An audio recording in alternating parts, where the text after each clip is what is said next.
Movie की शुरुआत में हम कुछ लोगों को देखते हैं जो एक खदान में काम कर रहे होते हैं। तभी अचानक वहाँ एक धमाका होता है और ओलिवर नाम का एक आदमी जो उस खदान में काम करता था वो उनकी मदद के लिए भागता है और लोगों को बाहर निकालता है। पर उनमें से टेडी नाम के एक आदमी की मौत हो जाती है और उसकी डेड बॉडी को उसके घर पहुंचाया जाता है। इसके बाद एक पार्टी में हम कोनी नाम की एक खूबसूरत लड़की को देखते हैं। तभी उसके पास एक आदमी आता है जिसका नाम क्लिफर्ड चैटरली था और वो बहुत अमीर था।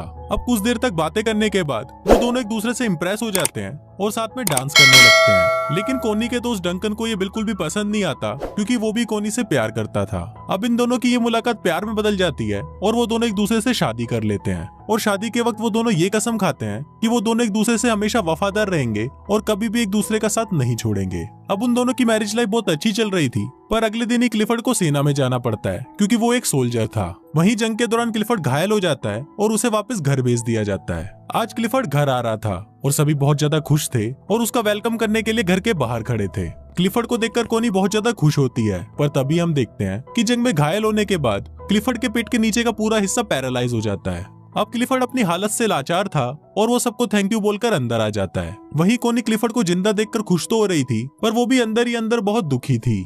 उनकी खुशियों भरी जिंदगी में कभी ऐसा मोड़ भी आएगा ये किसी ने सोचा नहीं था। इसी बात से दुखी होकर क्लिफर्ड खुद को मारने की कोशिश भी करता है, पर तभी कोनी उसे रोक लेती है और वो उसे विश्वास दिलाती है कि वो हमेशा उसके साथ रहेगी। अब इसकी दूसरी तरफ हम ओलिवर को देखते हैं जो अपनी मंगेतर को लेटर लिख रहा होता है। इस बार ओलिवर किसी खदान में काम नहीं कर रहा था, बल्कि इस बार वो जंग में था। कुछ दिनों बाद जब ओलिवर अपने घर आता है तो वो अपनी मंगेतर को किसी दूसरे आदमी के साथ देख लेता है और वो उससे बिना मिले ही वहाँ से चला जाता है। कुछ दिनों बाद ओलिवर काम मांगने के लिए क्लिफर्ड के पास जाता है। फिर जब क्लिफर्ड उससे बात कर रहा होता है तब उसे पता चलता है कि ओलिवर जंग में उसी के अंडर काम कर रहा था। क्लिफर्ड इससे काफी इंप्रेस होता है और वो ओलिवर को उनके पक्षियों का ख्याल रखने का काम देता है। अपाहिज होने की वजह से क्लिफर्ड अपने लिए एक गाड़ी खरीदता है और जब वो उसमें बैठकर घूमता है तो उसे लगता है कि मानो उसके पैर वापस आ गए हैं। फिर एक दिन वो कोनी के साथ ओलिवर के पास जाता है। ओलिवर जंगल में बने हुए एक कॉटेज में रहता था और पक्षियों की देखभाल करता था। वहाँ पहली बार कोनी ओलिवर को देखती है। वहाँ से वापस आते वक्त कोनी ओलिवर को इशारा देती है, पर ओलिवर उसे समझ नहीं पाता। अगले दिन एक मेड कोनी के पास आती है और उसे बोलती है कि ओलिवर अपने कॉटेज की चाबी मांग रहा है। इस पर कोनी खुद उसे चाबी देने के लिए उसके पास जाती है। फिर जब वो ओलिवर के पास पहुँचती है तो ओलिवर उससे ठीक से बात नहीं करता और उसे बोलता है कि आपको ये तकलीफ उठाने की कोई जरूरत नहीं थी। कोनी को भी ओलिवर के इस बिहेवियर पर गुस्सा आ जाता है और वो गुस्से में वहाँ से चली जाती है। अगले दिन ओलिवर कोनी को एक लेटर लिखता है जिसमें वो अपने बर्ताव के लिए उससे माफी मांगता है। इसके बाद कोनी फिर से उससे मिलने के लिए उसके कॉटेज में जाती है जहाँ ओलिवर अपनी शर्ट उतारकर काम कर रहा था। फिर जब कोनी उसके बदन को देखती है तो उसके भी तन बदन में आग लग जाती है। ये देखकर कोनी खुद को कंट्रोल नहीं कर पाती और वो ओलिवर के पास जाने लगती है, पर तभी ओलिवर भी उसे देख लेता है और अपनी शर्ट वापस पहन लेता है क्योंकि वो कोनी की इज्जत करता था। कोनी को वो जगह बहुत पसंद थी, इसलिए वो ओलिवर को बोलती है कि मैं हर रोज यहाँ पर पेंटिंग करने आऊंगी। इस पर ओलिवर उसे बोलता है कि मैं ये जगह आपके लिए साफ कर दूंगा और मैं किसी और जगह चला जाऊंगा। कोनी उसे बोलती है कि तुम्हें कहीं भी जाने की जरूरत नहीं है और तुम उसे इतना भाग क्यों रहे हो। यहाँ कोनी ओलिवर से गुस्सा हो जाती है और वहाँ से जाने लगती है, लेकिन तभी बारिश आ जाती है, इसलिए वो ओलिवर के साथ उसके कॉटेज में चली जाती है जहाँ वो दोनों आग जलाकर खुद को गर्म करने लगते हैं। पर तभी ओलिवर वहाँ से उठ जाता है क्योंकि वो कोनी के इरादे समझ रहा था। कोनी उससे पूछती है कि तुम मुझसे दूर क्यों भाग रहे हो, तो ओलिवर उसे बोलता है कि मैं तुमसे दूर नहीं भाग रहा,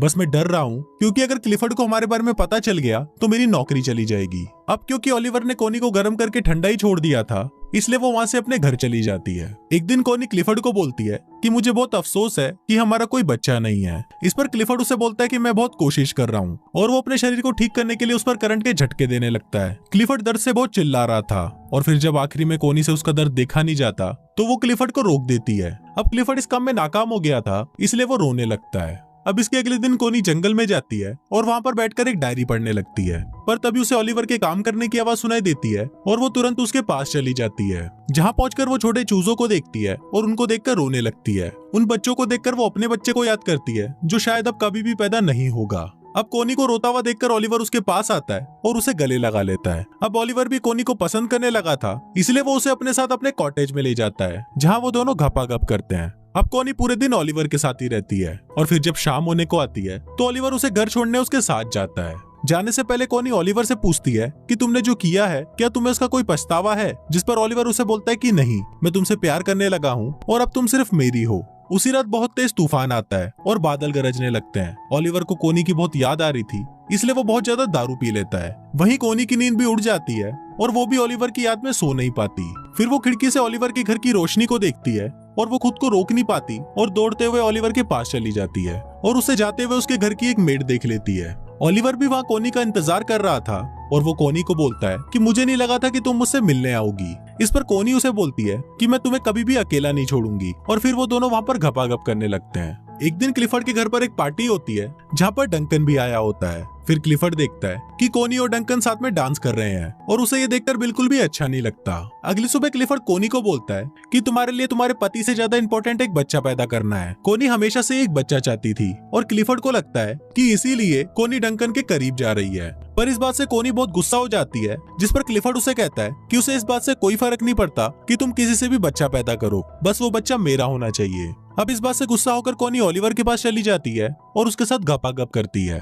एक दिन कोनी को पता चलता है कि वो प्रेग्नेंट है, तो वो इस बारे में क्लिफर्ड को बताती है। क्लिफर्ड ये सुनकर बहुत खुश होता है और वो कोनी से उस आदमी का नाम पूछता है, पर कोनी उस आदमी का नाम उसे नहीं बताती। एक दिन क्लिफर्ड ओलिवर से मिलने उसके पास जाता है और वो कोनी को भी अपने साथ चलने को बोलता है। अब वो दोनों जा ही रहे होते हैं, पर तभी ओलिवर पीछे से आता है और वो कोनी को किस करने लगता है। अब ये दोनों किस कर ही रहे होते हैं, पर तभी क्लिफर्ड कोनी को आवाज लगाता है। दरअसल क्लिफर्ड की गाड़ी कीचड़ में फंस गई थी। तभी वहाँ पर ओलिवर आता है और वो उसकी गाड़ी को धक्का लगाने लगता है, पर इसी दौरान वो जोर जोर से खांसने लगता है। दरअसल ओलिवर जब खदान में काम करता था तो उसके लंग्स खराब हो गए थे। अब फाइनली ओलिवर उसकी गाड़ी को कीचड़ से निकाल देता है और खांसता हुआ वहाँ से चला जाता है। थोड़ी देर बाद कोनी ओलिवर के पास आती है तो ओलिवर उसे गुस्से में बताता है कि उसने 12 सालों तक उनकी खदानों में काम किया और अपने लंग्स खराब किए और इसके बाद उसे जंग के लिए फ्रांस भेज दिया गया। वो बोलता है कि मेरी लाइफ तुम लोगों जैसी नहीं है, इसलिए तुम अपने पति के पास चली जाओ। अब एक दिन कोली की मेड मिस बोल्टन ओलिवर के कॉटेज में आती है जहाँ उसे कोनी की डायरी मिलती है और उस डायरी को देखकर उसे समझ आ जाता है कि कोनी के पेट में जो बच्चा है वो ओलिवर का है। एक दिन क्लिफर्ड आने वाले बच्चे की खुशी में अपने घर पर एक पार्टी रखता है, पर तभी वहाँ पर मिस बोल्टन आती है और वो क्लिफर्ड को बता देती है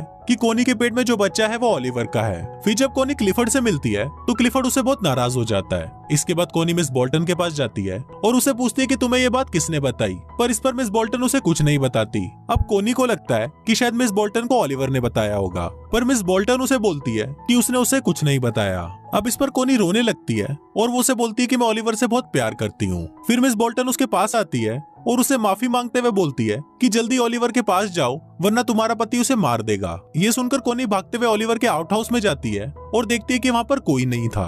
ये देखकर कोनी रोने लगती है, पर तभी वहाँ पर ओलिवर आ जाता है और उसे देखकर कोनी उसे गले लगा लेती है। इसके बाद हम देखते हैं कि कोनी क्लिफर्ड के घर पर आती है जहाँ कोनी उससे डिवोर्स मांगती है, पर क्लिफर्ड उसे मना कर देता है और ओलिवर को बुलाने के लिए बोलता है। पर फिर जब ओलिवर वहाँ पर आता है तो वो दोनों आपस में बहस करने लगते हैं और फाइनली कोनी और ओलिवर क्लिफर्ड के घर को छोड़कर चले जाते हैं। उनके जाते वक्त क्लिफर्ड वहाँ पर आता है और वो कोनी को तलाक देने के लिए मान जाता है। अब कोनी और ओलिवर क्लिफर्ड से बहुत दूर चले जाते हैं और हमेशा हमेशा के लिए साथ रहते हैं और कुछ इसी तरह से ये फिल्म यहीं खत्म हो जाती है।